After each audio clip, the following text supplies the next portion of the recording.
নামের উপরে সূরা লাহাব পড়লে দুশমন শেষ হয়ে যাবে, দুশমন আপনাকে কোনো ক্ষতি করতে পারবে না। আমাদের সমাজে যারা ভালো মানুষ তাদের দেখবেন দুশমন বেশি, এই দুশমন অনেক সময় ক্ষতি করার চেষ্টা করে।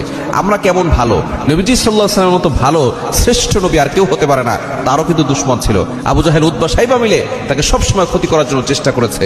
সুতরাং যারা দুশমনি করছে, আপনাকে বিপদে ফেলতে চাচ্ছে, আপনার সাথে এমন দুশমনি করছে যে আপনাকে দুনিয়া থেকে তারা বিদায় করে দিবে, এরকম যারা করছে আপনি তাদের নাম লিখবেন।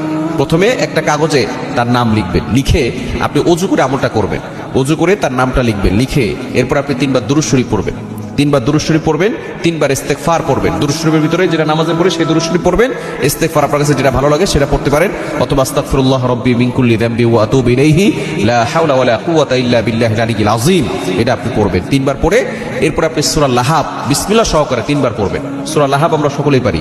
তাব্বাত ইয়াদা আবি লাহাবি ওয়া তাব মা আগনা আনহু মালুহু ওয়া মা কাসাব সায়াসলা নারান যাতা লাহাব ওয়া ইমরাআতুহু হাম্মালাতাল হাতাব ফি জিদিহা হাবলুম মিন মাসহাদ।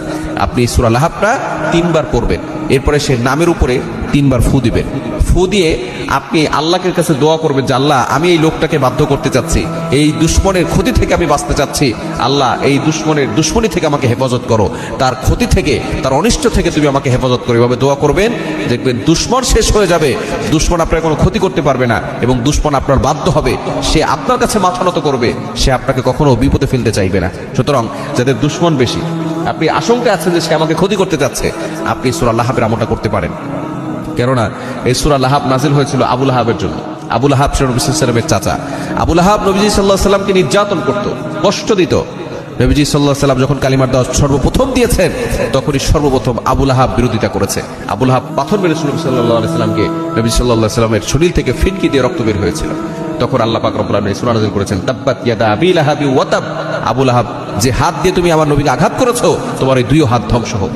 সুতরাং যারা দুশমন আছে, আপনাকে ক্ষতি করতে চাচ্ছে, এই সূরা লাহাব 3 বার পড়ে তার নামের উপরে ফু দিবেন, দেখবেন দুশমন শেষ হবে, আপনাকে কোনো ক্ষতি করতে পারবে না।